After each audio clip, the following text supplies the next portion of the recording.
Hello everyone, welcome back to our class. So ഇന്നത്തെ ക്ലാസ്സിൽ നമ്മൾ ഡിസ്കസ് ചെയ്യാൻ പോകുന്നത് ഇൻ്റർനാഷണൽ ട്രേഡ് തിയറീസ് ആണ് കേട്ടോ.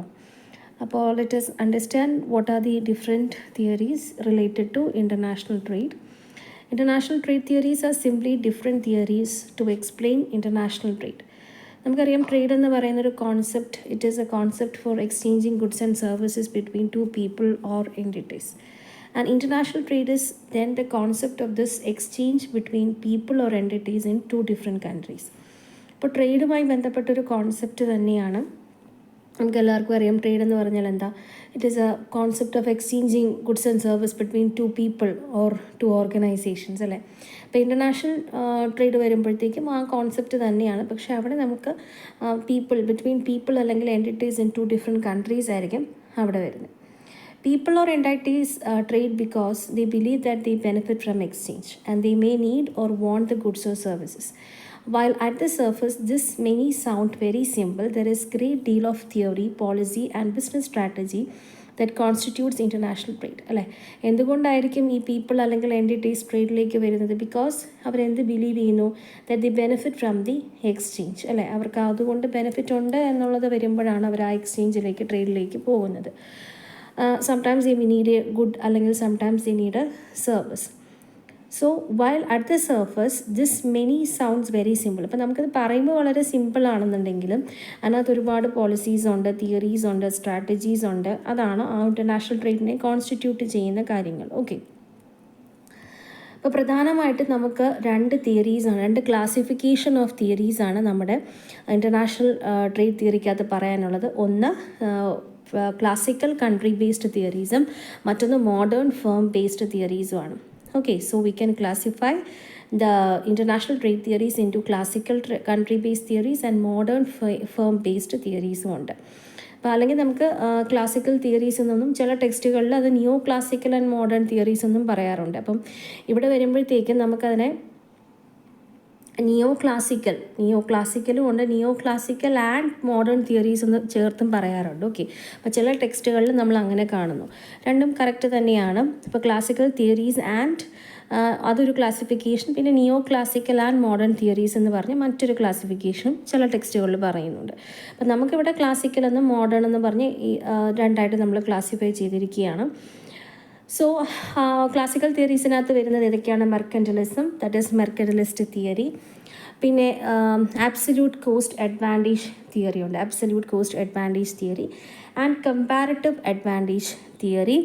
പിന്നെ Heckscher Ohlin theory. Okay, Heckscher Ohlin theory എന്ന് പറയുന്നൊരു തിയറി.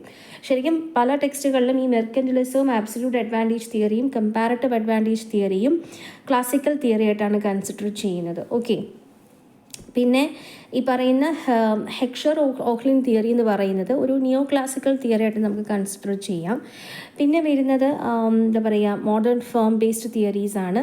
അതിനകത്ത് കൺട്രി സിമിലാരിറ്റി തിയറി വരുന്നുണ്ട്, പ്രോഡക്റ്റ് ലൈഫ് സൈക്കിൾ തിയറി വരുന്നുണ്ട്, ഗ്ലോബൽ സ്ട്രാറ്റജി റൈവലറി തിയറി വരുന്നുണ്ട്, പോർട്ടേഴ്സ് നാഷണൽ കോമ്പറ്റേറ്റീവ് അഡ്വാൻറ്റേജും വരുന്നുണ്ട്. ഓക്കെ, സോ ഇത്രയും തിയറീസാണ് മോഡേൺ ഫേം ബേസ്ഡ് തിയറീസ് ആയിട്ട് വരുന്നത്. Country similarity, product life cycle, global strategic rivalry, Porter's national competitive advantage. Okay, അപ്പോൾ നമ്മൾ ഈ ഇൻ്റർനാഷണൽ ട്രേഡ് തിയറിയുടെ പ്രാധാന്യം തന്നെ എന്താണ്? Because it explain the different trade patterns അല്ലേ. എന്തൊക്കെയാണ് ട്രേഡ് പാറ്റേൺസ്, ട്രേഡ് മോട്ടീവ്സ് എന്താണ്, ട്രേഡ് ട്രെൻഡുകൾ എന്തൊക്കെയാണ്, ഒബ്സർവ്ഡ് ഇങ്ങനെയുള്ള കാര്യങ്ങളൊക്കെയാണ് നമുക്ക് ഈ ട്രേഡ് തിയറീസ് ഹെൽപ്പ് ചെയ്യുന്നത്, പറഞ്ഞു തരുന്നത് അല്ലേ. അപ്പോൾ എങ്ങനെയായിരിക്കും ഒരു രാജ്യത്തിൻ്റെ ട്രേഡിംഗ് പാറ്റേൺ അല്ലേ, അതിൽ നിന്ന് നമുക്ക് എന്ത് മനസ്സിലാക്കാൻ പറ്റുന്നുണ്ട്. ഓക്കെ, അപ്പം it helps us an easy understanding and explanation about the reasons, characteristics and motifs behind the trade അല്ലേ. ഒരു രാജ്യം ട്രേഡ് നടത്തുന്നതിന് പിന്നിലുള്ള മോട്ടീവ്സും അതിൻ്റെ ക്യാരക്ടറിസ്റ്റിക്സും റീസൺസും ഒക്കെ നമുക്ക് മനസ്സിലാക്കാൻ പറ്റും. And more over it also helps us to understand and to know about the effects of trade on the economy, that is the domestic economy and the different sectors of economy. And also it helps us to find out the cause and effect relationship അല്ലേ between the because of the country's trade policy and to evaluate the different kinds of policies. അപ്പം അതൊക്കെ നമ്മൾ evaluate ചെയ്യിക്കാനും ഒക്കെ ഈ trade theories നമ്മളെ help ചെയ്യാറുണ്ട്. Okay, so first one നമുക്ക് theory of മെർക്കൻറ്റിലിസത്തിലേക്ക് പോകാം. That is A classical theory അല്ലെ, മെർക്കൻറ്റിലിസ്റ്റ് തിയറി എന്ന് പറയുന്നത്. So that is developed in the 16th century. Mercantilism was one of the earliest efforts to develop an economic theory. This theory stated that a country's wealth was determined by the amount of its gold and silver holdings. In its simple sense, mercantilists believed that a country should increase its holding of gold and silver by promoting the exports and discouraging the imports. In other words, if people in other countries buy more from you than you sell, then they have to pay you the difference in gold and silver. So the objective of each country was to have a trade surplus or a situation where the value of exports are greater than the value of imports, and avoid a trade deficit or a situation where the value of imports is greater than the value of exports. Okay.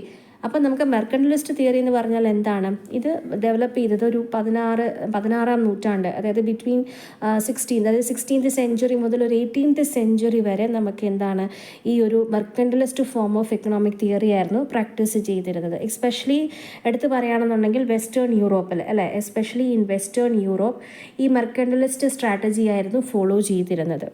Example France, England, Germany തുടങ്ങിയ രാജ്യങ്ങളിലൊക്കെ ഈ practice of മെർക്കൻറ്റിലിസം നമ്മൾ കണ്ടിരുന്നു. അതായത് ഇവിടെ സ്വന്തം രാജ്യങ്ങളെ protect ചെയ്യാനും പിന്നെ അതുപോലെ തന്നെ അവരുടെ വെൽഫെയറിന് വേണ്ടിയിട്ടും നാഷണലിസത്തിന് വേണ്ടിയിട്ടും അവരുടെ രാജ്യത്തിൻ്റെ ആ ഒരു ദേശീയതയൊക്കെ പ്രൊട്ടക്റ്റ് ചെയ്യാനൊക്കെ വേണ്ടിയിട്ടുള്ള ഒരു തിയറി ആയിരുന്നു ഈ മെർക്കൻറ്റിലിസം എന്ന് പറയുന്നത്. ഓക്കെ, അപ്പോൾ ഇവിടെ പറയുന്നതെന്ന് വെച്ചാൽ അക്കോർഡിംഗ് ടു ദിസ് തിയറി പറയുന്നത് എന്താണ്, it believe that A country should increase it's holding in gold and silver അല്ലെ, ഒരു രാജ്യത്തിൻ്റെ വെൽത്ത് ഇൻക്രീസ് ചെയ്യുക എന്നുള്ളതായിരുന്നു അവരുടെ ഏറ്റവും വലിയ ലക്ഷ്യം എന്ന് പറയുന്നത്. അതിന് വേണ്ടിയിട്ട് അവർ എന്ത് ചെയ്യുന്നു, അവർ ഗോൾഡും സിൽവർ റിസർവ്സും ഇൻക്രീസ് ചെയ്യാനായിട്ട് ശ്രമിച്ചു. ഓക്കെ, സോ അപ്പോൾ ഈ മെർക്കൻറ്റിലിസ്റ്റ് എന്ന് പറയുന്നത് പ്രൈമർലി യൂറോപ്യൻ കൺട്രീസ് ആണല്ലോ. അപ്പോൾ അവർ ബിലീവ് ചെയ്തിരുന്നത് a nation's power always lie in its wealth എന്നാണ് അല്ലെ. ഒരു രാജ്യത്തിൻ്റെ പവർ എപ്പോഴും അവരുടെ വെൽത്ത് എന്ന് പറയുന്നത് അവരുടെ ഗോൾഡ് ആൻഡ് സിൽവർ റിസർവ്സിലായിരിക്കും അല്ലേ. അപ്പോൾ അതുവഴി അവർക്കൊരു ഫേവറബിൾ ട്രേഡ് ബാലൻസ് ഉണ്ടാക്കാൻ സാധിക്കുന്നു എന്നാണ് പറയുന്നത്. അതായത് എപ്പോഴൊക്കെ നിങ്ങൾ കൂടുതൽ എക്സ്പോർട്ട് ചെയ്യുമോ നിങ്ങൾക്ക് കൂടുതൽ ഗോൾഡും സിൽവറും കിട്ടും, അല്ലെങ്കിൽ എപ്പോഴൊക്കെ നിങ്ങൾ പിന്നെ എന്താ പറയുക ഇമ്പോർട്ട് ചെയ്യുമോ നിങ്ങൾക്ക് ട്രേഡ് ഡെഫിസിറ്റ് ഇത് അങ്ങോട്ട് പോവുകയും ചെയ്യും അല്ലേ. അപ്പം അതുകൊണ്ട് എപ്പോഴും ഒരു ട്രേഡ് സർപ്ലസ് ഉണ്ടാക്കാൻ വേണ്ടിയിട്ട് ശ്രമിക്കണം എന്നാണ് ഈ ഒരു തിയറി പറയുന്നത്. Okay, so a closer look at the world's history from 1500s to the late 1800s helped to explain why this mercantilism flourished.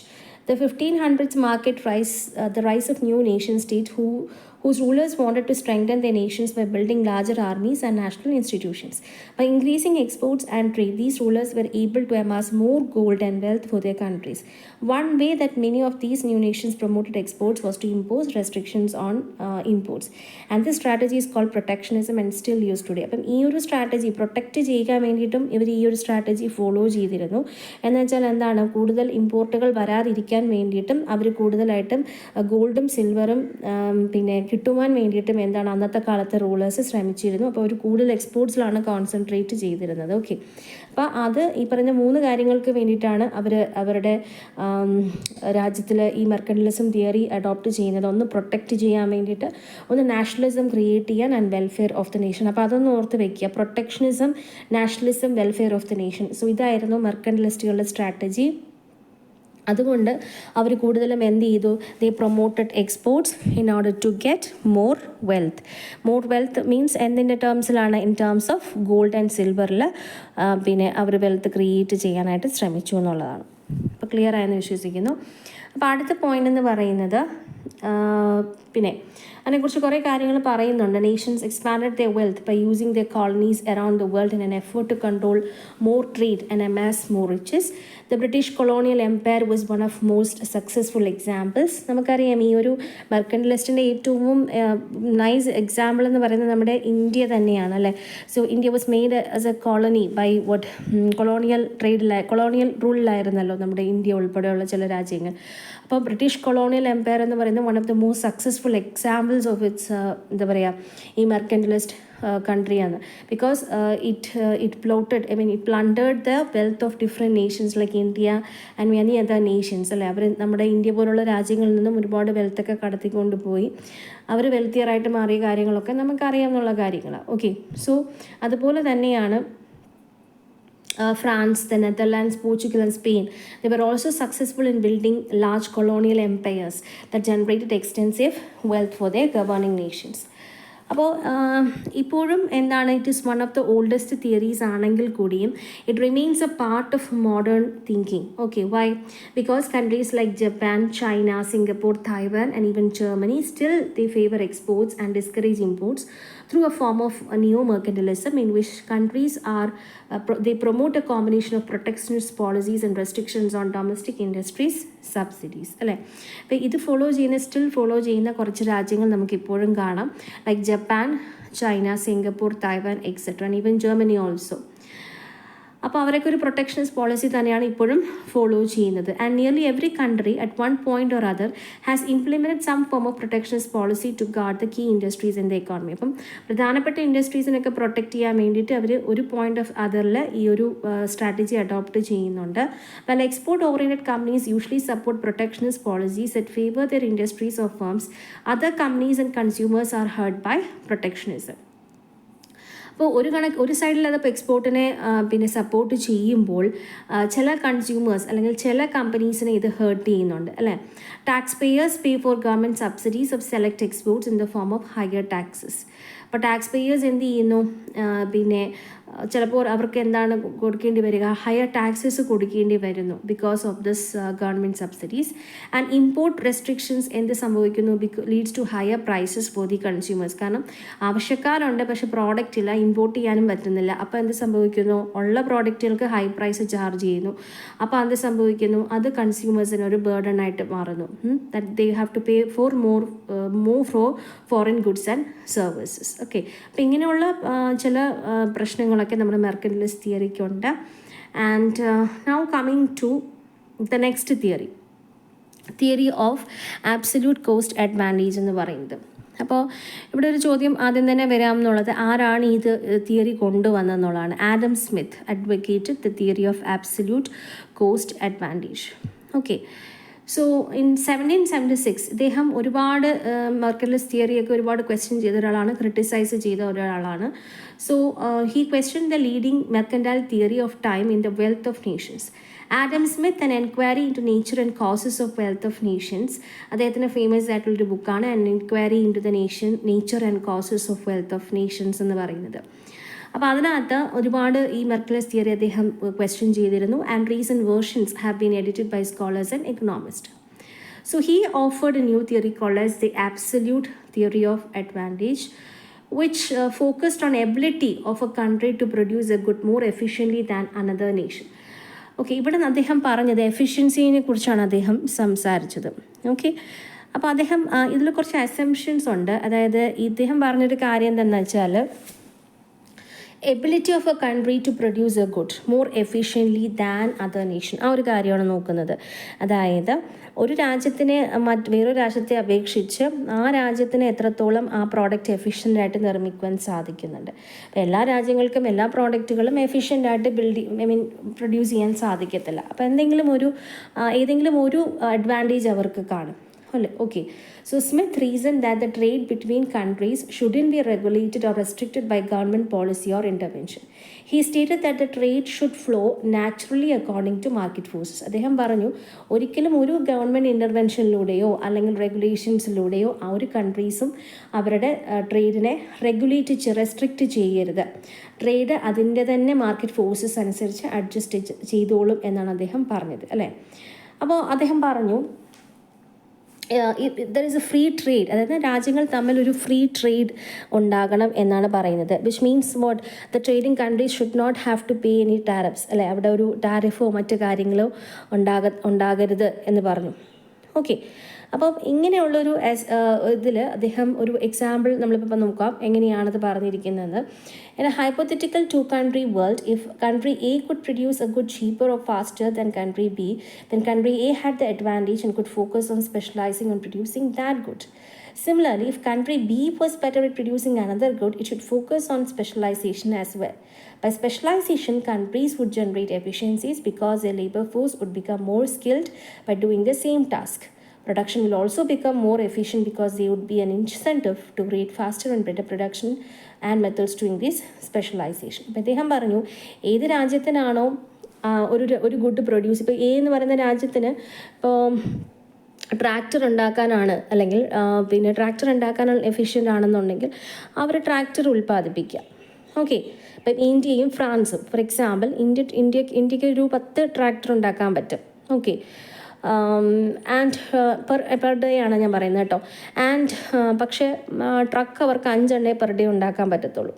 Okay, അപ്പോൾ ട്രാക്ടർ ഇന്ത്യക്ക് 10 ഉണ്ടാക്കാൻ പറ്റും, ട്രക്ക് 5 ഉണ്ടാക്കാൻ പറ്റത്തുള്ളൂ.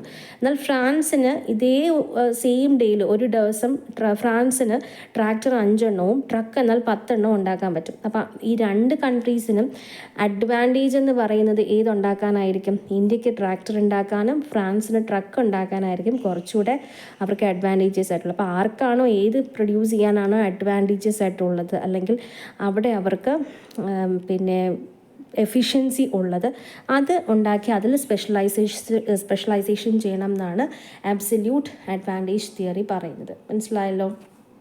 അപ്പോൾ അതുവഴി അവർക്ക് അവരുടെ they will be able to increase their efficiency എന്നാണ് പറയുന്നത്. So I hope it is clear. അടുത്ത തിയറി എന്ന് പറയുന്നത് തിയറി ഓഫ് കമ്പാരിറ്റീവ് അഡ്വാൻറ്റേജ് എന്ന് പറയുന്നത്. Okay, so theory of comparative advantage എന്ന് നോക്കാം. The challenge to the absolute advantage theory was that some countries may be better producing both goods, and therefore have an advantage in many areas. In contrast, another country may not have any useful absolute advantages. അല്ലേ? അതായത് ഇപ്പം നമ്മൾ നേരത്തെ പറഞ്ഞത് ഇന്ത്യയും ഫ്രാൻസും തമ്മിലുള്ള കേസിൽ ഇന്ത്യക്ക് പിന്നെ ട്രാക്ടർ ഉണ്ടാക്കാനും ഫ്രാൻസിന് ട്രക്ക് ഉണ്ടാക്കാനുമാണ് അഡ്വാൻറ്റേജ് എന്ന് പറഞ്ഞു അല്ലേ. അതിലാണ് കൂടുതൽ എഫിഷ്യൻസി. രണ്ടുപേർക്കും ഓരോന്നിലാണ് എഫിഷ്യൻസി ഉള്ളത്. എന്നാൽ ഇത് രണ്ടിലും എഫിഷ്യൻസി ഉണ്ടെങ്കിൽ എന്താ ചെയ്യുക? രണ്ടും പ്രൊഡ്യൂസ് ചെയ്യാൻ രണ്ട് രാജ്യങ്ങൾക്കും എഫിഷ്യൻ്റ് ആണെന്നുണ്ടെങ്കിൽ നമ്മൾ എന്ത് ചെയ്യും? അപ്പോൾ അത് എക്സ്പ്ലെയിൻ ചെയ്യാനായിട്ട് നമ്മുടെ ആബ്സല്യൂട്ട് അഡ്വാൻറ്റേജ് തിയറി ഫെയിൽ ചെയ്തു. അപ്പോൾ അങ്ങനെ വന്നപ്പോഴത്തേക്കും ഈ ഇഷ്യൂ അഡ്രസ്സ് ചെയ്യാനായിട്ട് വേറൊരു എക്കണോമിസ്റ്റ് വന്നു. അദ്ദേഹത്തിൻ്റെ പേരാണ് ഡേവിഡ് റിക്കാർഡോ എന്ന് പറയുന്ന ഒരു ഇംഗ്ലീഷ് എക്കണോമിസ്റ്റാണ് ഈ കമ്പാരിറ്റീവ് അഡ്വാൻറ്റേജ് തിയറി കൊണ്ടുവന്നത്. ഏത് വർഷം? 1870.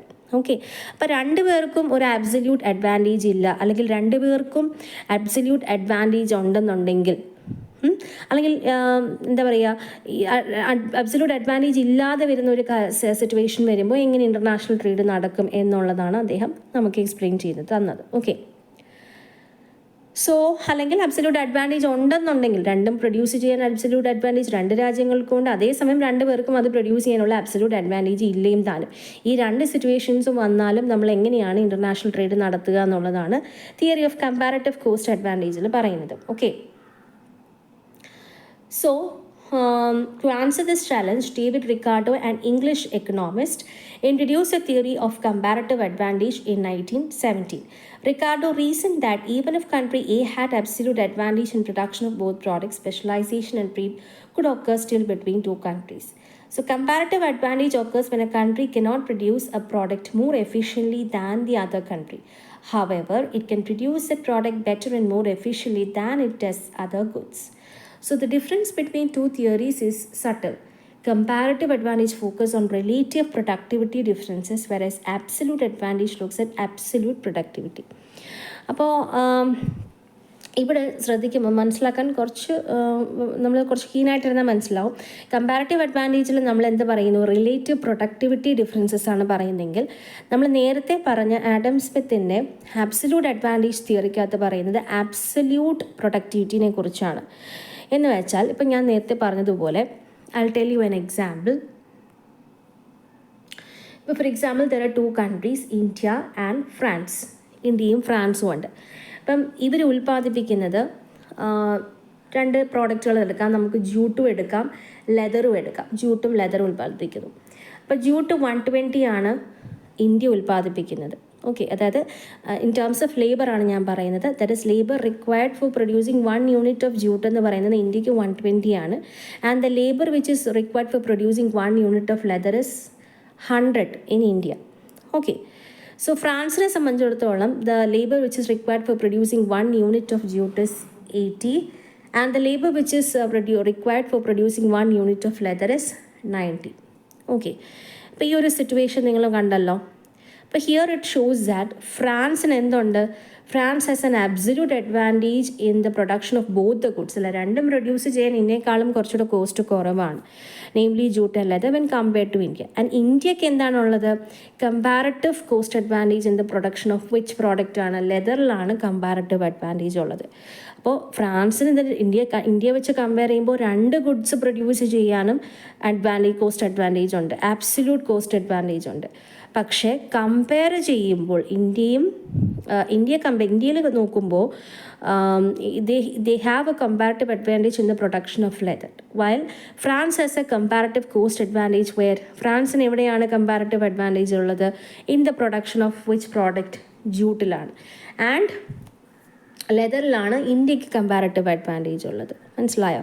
അപ്പോൾ അതിൻ്റെ അർത്ഥം എന്താ, this means that India needs 100 men per year to produce leather and 120 men to produce jute. അല്ലേ? ഇപ്പം ജൂട്ട് പ്രൊഡ്യൂസ് ചെയ്യണമെന്നുണ്ടെങ്കിൽ 120 ആൾക്കാർ വേണം, ലെതർ പ്രൊഡ്യൂസ് ചെയ്യണമെന്നുണ്ടെങ്കിൽ 100 ആൾക്കാർ മതിയാവും. അതേപോലെ തന്നെ അതേ സമയം നമ്മുടെ സെയിം എമൗണ്ട് ഓഫ് ജൂട്ടും ലെതറിനും ഫ്രാൻസിനും, on the other hand the same amount of jute and leather ഫ്രാൻസിന് എന്ത് മതി, 80 hours 90 hours ലേബർ അവേഴ്സും മതിയാവും. മനസ്സിലായോ? അപ്പോൾ ഇന്ത്യക്ക് they have to employ more labour than France in the production of jute and leather. മനസ്സിലായല്ലോ? അപ്പോൾ ആരായിരിക്കും കൂടുതൽ കേപ്പബിൾ? ഫ്രാൻസ് ആയിരിക്കും കൂടുതൽ കേപ്പബിൾ ആയിട്ട് വരിക, because they have only they require only less labour hours. Okay.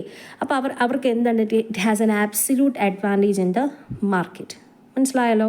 അപ്പോൾ നമ്മൾ ഫ്രാൻസിനെ എടുത്ത് നോക്കുകയാണെന്നുണ്ടെങ്കിൽ അവർക്ക് കൂടുതലും ഏതായിരിക്കും നല്ലത്, കുറച്ചുകൂടെ അവർ ജൂട്ട് പ്രൊഡക്ഷനിൽ കോൺസെൻട്രേറ്റ് ചെയ്യുന്നതായിരിക്കും നല്ലത്. വൈ? ബിക്കോസ് അവർക്ക് അതിലാണ് കുറച്ചുകൂടെ അഡ്വാൻറ്റേജ് ഉള്ളത്, കുറച്ച് ലേബർ അവേഴ്സ് മാറി. ഇനി ഇന്ത്യയെ സംബന്ധിച്ചിടത്തോളം എന്തിലായിരിക്കും കമ്പാരറ്റീവ് അഡ്വാൻറ്റേജ് ഉള്ളത്, അതും ജൂട്ടിൽ തന്നെയാണ്. ഓക്കെ. സോ അപ്പോൾ അവിടെ നമ്മൾ മനസ്സിലാക്കേണ്ടത്, അപ്പം നമ്മളിവിടെ ഇന്ത്യ ചെയ്യേണ്ട എന്താണ്, India will have to shift its production to leather because the country has least disadvantage in that. അല്ലേ? അവിടെയാണ് ഡിസഡ്വാൻറ്റേജ് കുറവുള്ളത്. മനസ്സിലായല്ലോ? അപ്പോൾ ഇങ്ങനെ അവർക്ക് ഇൻ്റർനാഷണൽ ട്രേഡിലൂടെ ബെനിഫിറ്റ് ചെയ്യാൻ കഴിയുന്നുണ്ട്. അപ്പോൾ ആബ്സല്യൂട്ട് അഡ്വാൻറ്റേജ് പറയുന്നതാണ് ഇവിടെ നമ്മുടെ ആദ്യത്തെ തിയറിയിൽ, ആഡം സ്മിത്തിൻ്റെ തിയറിയിൽ. ഇത് നമ്മൾ കമ്പയർ ചെയ്ത് പറയുന്നതുകൊണ്ടാണ് ഇതിനെ കമ്പാരിറ്റീവ് തിയറി. എവിടെയാണോ കമ്പയർ ചെയ്യുമ്പോൾ ലീസ്റ്റ് ഡിസഡ്വാൻറ്റേജ് ഉള്ളത്, അല്ലെങ്കിൽ എവിടെയാണോ അഡ്വാൻറ്റേജ് കൂടുതലുള്ളത്, അതിൽ കോൺസെൻട്രേറ്റ് ചെയ്യാനാണ് നമ്മുടെ ഈ ഒരു ഡേവിഡ് റിക്കാർഡോയുടെ തിയറി നമുക്ക് പറഞ്ഞു തരുന്നത്. അത് നിങ്ങൾക്കത് ഈ എക്സാമ്പിളിലൂടെ ക്ലിയർ ആയെന്ന് വിശ്വസിക്കുന്നു. നെക്സ്റ്റ് കംസ് ദ ഹെക്ഷർ-ഓഹ്ലിൻ തിയറിയാണ്. Okay, Heckscher Ohlin theory. Okay, the Heckscher Ohlin theory അഥവാ ഫാക്ടർ പ്രൊപ്പോർഷൻസ് തിയറി എന്ന് നമ്മളിതിനെ പറയാറുണ്ട്. ആക്ച്വലി ഈ ഒരു തിയറി ഇദ്ദേഹത്തിൻ്റെ പേരിൽ it's also known as the Heckscher Ohlin trade model എന്നൊക്കെ അറിയപ്പെടാറുണ്ട്. 1990 അദ്ദേഹം ഒരു പേപ്പർ രണ്ടുപേരും കൂടി ചെയ്ത്, രണ്ട് വ്യക്തികളാണ് കേട്ടോ. The theories of Smith and Ricardo didn't help the countries determine which products would give a country an advantage. Both theories assume that free and open markets would lead countries and producers to determine which goods they could produce more efficiently. In the early 1900s, two Swedish economists Elie Heckscher and Bertil Ohlin focused their attention on how a country could gain comparative advantage by producing that utilized factors they were in abundance in their country. And their theory is based on countries' production factors, land, labor and capital. Okay. അപ്പോൾ രണ്ട് Swedish എക്കണോമിസ്റ്റുകളായ എലി ഹെക്ഷറും ബർട്ടിൽ ഓഹ്ലിനും കൂടെ ചേർന്നിട്ട് എങ്ങനെയാണ് ഒരു comparative advantage ഉണ്ടാക്കാനായിട്ട് സാധിക്കുക by utilising the factors which is abundant in the country. അങ്ങനെ അത് അവർ ആ ഒരു തിയറി ഫോർമുലേറ്റ് ചെയ്തു. And that model is also known as, അപ്പം ഈ ഒരു മോഡൽ നമ്മൾ പറയുന്നത് 2x2x2 മോഡൽ എന്നാണ് നമ്മൾ പറയുക, because it concentrated on the factors of production. Factors of production നമ്മൾ അതൊരു പോയിന്റ് നോട്ട് ചെയ്ത് വെക്കുക. 2x2x2 മോഡൽ എന്ന് നമ്മൾ പറയുന്നതും ഇതിനെയാണ് ഈ ഹെക്ഷർ ഓഹ്ലിൻ തിയറിക്കാണ് അല്ലെങ്കിൽ മോഡലിനാണ്. ഇത് HO മോഡൽ എന്ന് നമ്മൾ പറയാറുണ്ട്. അപ്പോൾ ഈ ഒരു മോഡലിന് ഓഹ്ലിനൊരു നോബൽ പ്രൈസ് കിട്ടി 1977. സോ ഇവിടെ 2 ഗുഡ്സാണ് കൺസിഡർ ചെയ്യുന്നത്. അതുകൊണ്ട് തന്നെ 2 പ്രൊഡക്ഷൻ ഫാക്ടേഴ്സ്, 2 കൺട്രീസ് തിയറി എന്നൊക്കെ നമ്മൾ പറയാറുണ്ടല്ലേ. അപ്പോൾ this model is called as 2x2x2 because it consist what 2 goods 2 countries. Okay, ഇവിടെ എടുക്കുന്ന 2 ഫാക്ടേഴ്സ് എന്ന് പറയുന്നത് നമുക്കറിയാം 3 ഫാക്ടേഴ്സ് ഓഫ് പ്രൊഡക്ഷൻ ഉണ്ട്. അപ്പോൾ ഫാക്ടേഴ്സ് ഓഫ് പ്രൊഡക്ഷൻ്റെ ബേസിസിലാണ് ഈ തിയറി എടുക്കുന്നുവെങ്കിലും ഇതിനകത്ത് 2 ഫാക്ടേഴ്സാണ് അവർ കൂടുതലായിട്ട് പഠിക്കുന്നത്. That is capital and labour.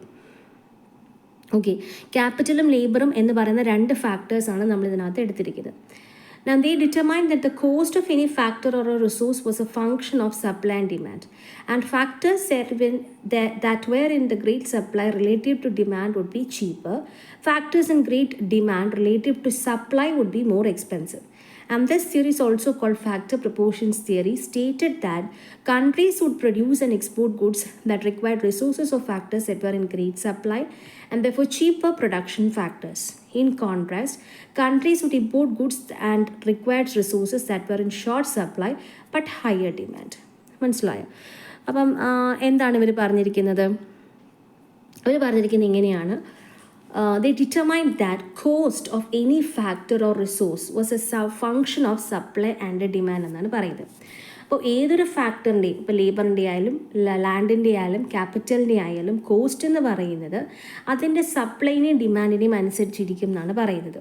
Okay, factors that were in great supply, ഏത് ഫാക്ടറാണോ കൂടുതൽ സപ്ലൈ ഉള്ളത് റിലേറ്റീവ് ടു ഡിമാൻഡിനെ അപേക്ഷിച്ച് സപ്ലൈ കൂടുകയാണെന്നുണ്ടെങ്കിൽ എന്ത് സംഭവിക്കും? അത് ചീപ്പറായിരിക്കും അല്ലേ. So factors in great demand relative to supply, എന്നാൽ സപ്ലൈ കുറവും ഡിമാൻഡ് കൂടുതലും ഉണ്ടെങ്കിൽ അത് എക്സ്പെൻസീവ് ആയിട്ട് മാറും. ഓക്കെ, അതുകൊണ്ട് തന്നെ ഫാക്ടർ പ്രൊപ്പോർഷൻസ് തിയറി എന്ന് നമ്മൾ പറയാറുണ്ട് അല്ലേ. And it stated that the countries would produce and export goods that required resources of factors that were in great supply. അപ്പം ഒരു രാജ്യം എന്ത് ചെയ്യണം എന്നാണ് പറയുന്നത്? ആ രാജ്യത്തിന് ഫാക്ടേഴ്സ്, അതായത് നേരത്തെ പറഞ്ഞ ആദ്യത്തെ കാറ്റഗറിയിലുള്ളത്, ഏത് കാറ്റഗറിയിലുള്ളത്? ഗ്രേറ്റർ സപ്ലൈ ഉണ്ട്, ഡിമാൻഡിനേക്കാളും ഗ്രേറ്റർ സപ്ലൈ ഉള്ള പ്രോഡക്റ്റുകൾ അവർ ഉൽപ്പാദിപ്പിച്ച് എക്സ്പോർട്ട് ചെയ്യണം. അതുപോലെ തന്നെ ബാക്കി, അതായത് അടുത്ത് പറയുന്നത് എന്താണ്? They should import the goods that required resources which were in short supply but they have a high demand. Demand ഉണ്ട് പക്ഷേ സപ്ലൈ ഇല്ല, അങ്ങനെയുള്ള പ്രോഡക്റ്റുകൾ അവർ ഇമ്പോർട്ട് ചെയ്യണം എന്നാണ് ഈ ഒരു തിയറിക്കകത്ത് പറയുന്നത്. മനസ്സിലായല്ലോ? അപ്പോൾ this is called as what Heckscher Ohlin theory. Okay, for example ചൈനയുടെയും കാര്യം അവർ പറയുന്നുണ്ട്, ഇന്ത്യയുടെയും കാര്യം പറയുന്നുണ്ട്. They are home to cheap large pools of labour ഇവിടെ ചീപ്പാണ്. Hence these countries have to become the optimum locations of labour intensive industries like textile and garments. അതുകൊണ്ടാണ് ഇവിടങ്ങളിൽ കൂടുതലും ടെക്സ്റ്റൈൽ ഗാർമെൻറ്റ് ഇൻഡസ്ട്രീസ് വരുന്നത്. ഇവിടെയാണ് ക്യാപിറ്റൽ കൂടുതലായിട്ട് നമ്മൾ ഇൻവെസ്റ്റ് ചെയ്യുന്നത് അല്ലേ. അപ്പോൾ എവിടെയാണോ ലേബർ ചാർജ് കുറവ് അവിടെ നമ്മൾ കൂടുതലായിട്ട് ഇൻവെസ്റ്റ്മെൻറ്റ് നടത്തുന്നു. മനസ്സിലായല്ലോ? സോ വിച്ച് മീൻസ് ദാറ്റ് ഇവിടെ എന്താ പറയുന്നത്? If a country has large amount of capital അല്ലെ, കൂടുതൽ ക്യാപിറ്റലുള്ള രാജ്യം കൂടുതൽ ക്യാപിറ്റൽ ഇൻറ്റൻസീവ് ആയിട്ടുള്ള പ്രോഡക്ട്സ് പ്രൊഡ്യൂസ് ചെയ്യുന്നു, എന്നിട്ട് അതിനെ എക്സ്പോർട്ട് ചെയ്യുന്നു in exchange for what? Labour intensive products. ഇനി ലേബറിൽ റിച്ച് ആയിട്ടുള്ള രാജ്യങ്ങൾ എന്ത് ചെയ്യുന്നു? They will produce and export labour intensive goods. മനസ്സിലായോ? And they will import what? Capital intensive goods. മനസ്സിലായോ? അപ്പോൾ ഞാൻ പറഞ്ഞത് ക്ലിയർ ആയെന്ന് വിശ്വസിക്കുന്നു. അപ്പോൾ അതുകൊണ്ടാണ് നമ്മളതിനെ എന്താ പറയുക ഫാക്ടർ പ്രൊപ്പോർഷൻസ് തിയറി എന്ന് പറയുന്നത്. ബിക്കോസ് ഇൻ ടേംസ് ഓഫ് ഫാക്ടേഴ്സാണ് നമ്മളിതിനെ എക്സ്പ്ലെയിൻ ചെയ്യുന്നത്. ഓക്കെ, ഇനി അടുത്ത് പറയുന്നത് മോഡേൺ ഓർ ഫേം ബേസ്ഡ് തിയറീസിനെ കുറിച്ചാണ് പറയുന്നത്. എന്താണ് മോഡേൺ ഓർ ഫേം ബേസ്ഡ് തിയറീസിനെ കുറിച്ച് പറയുന്നുണ്ട്. Now, country similarity theory. Next is what? Country similarity theory. That is a Swedish economist, Stefan Linter, developed the country similarity theory in 1961 as he tried to explain the concept of intra-industry trade. Linter's theory proposed that the consumers in countries that are in the same or similar stage of development would have similar preferences.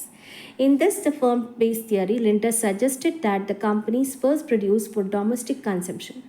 When they explore exporting, the companies often find that markets that look similar to their domestic one in terms of customer preferences offer the most potential for success. Linder's country similarity states that most trade in manufactured goods will be between countries with similar per capita incomes, and intra-industry trade will be common. This theory is often useful in understanding trade in goods, where brand names, production, reputations are most important factors in buyers' decision making and purchasing process. Okay, മനസ്സിലായല്ലോ.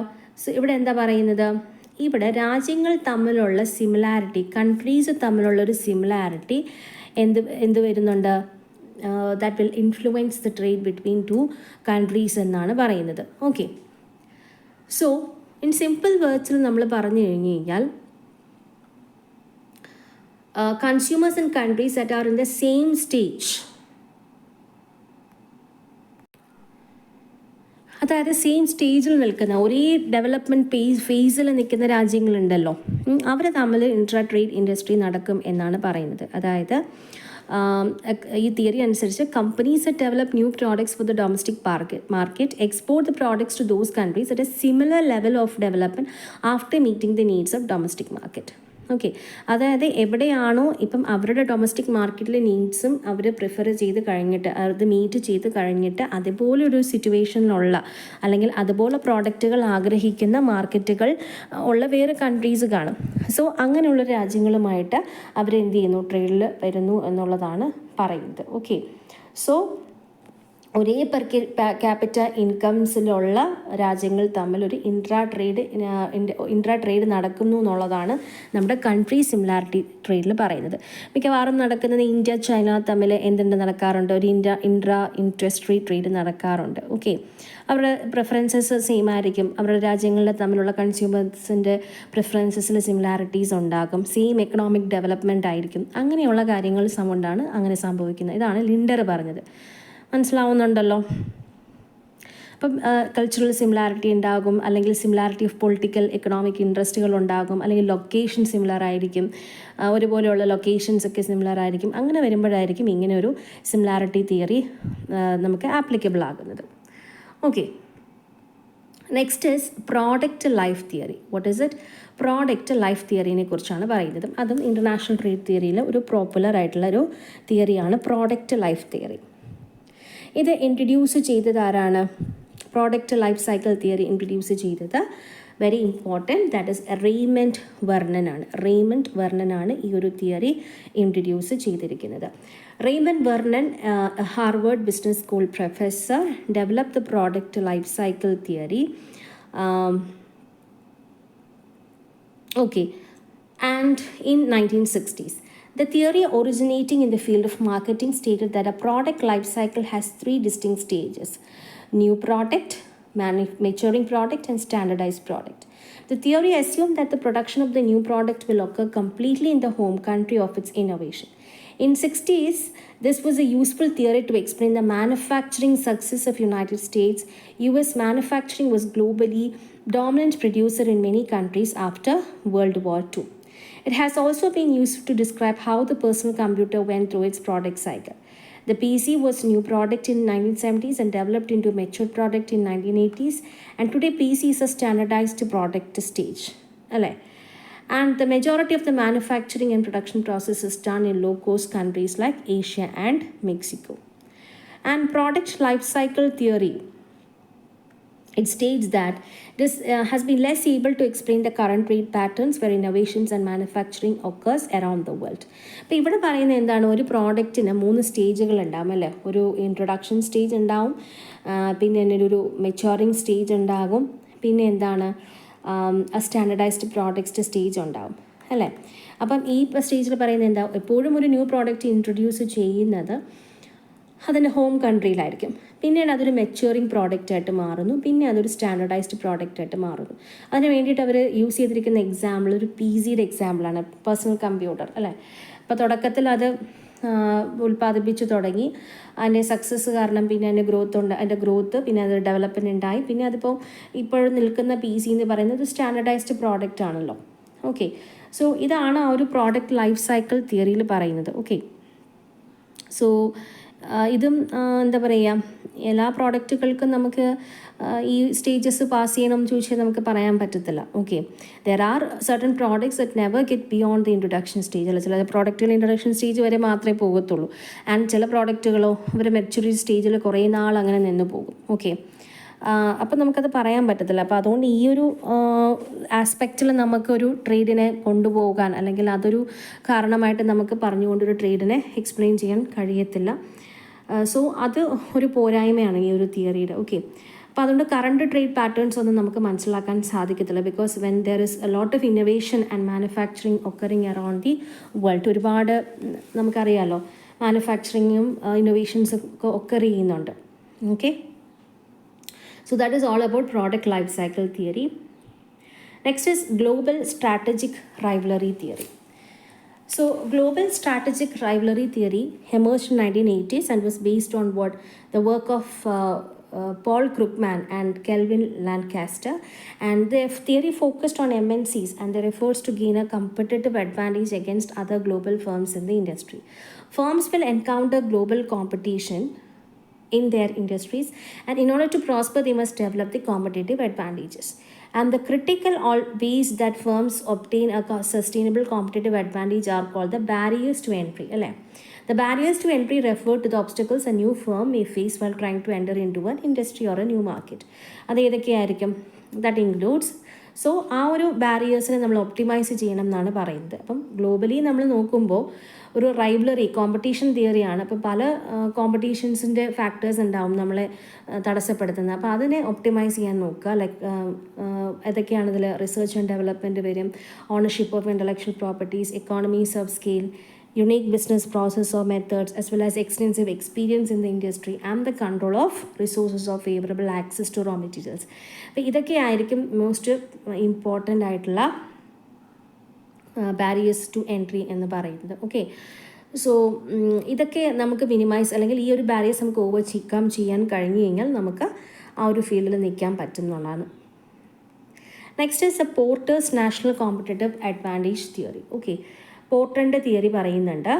In the continuing evolution of international trade theories, Michael Porter of Harvard Business, അദ്ദേഹം ഒരു developed a new model to explain ആ national competitive advantage in 1990.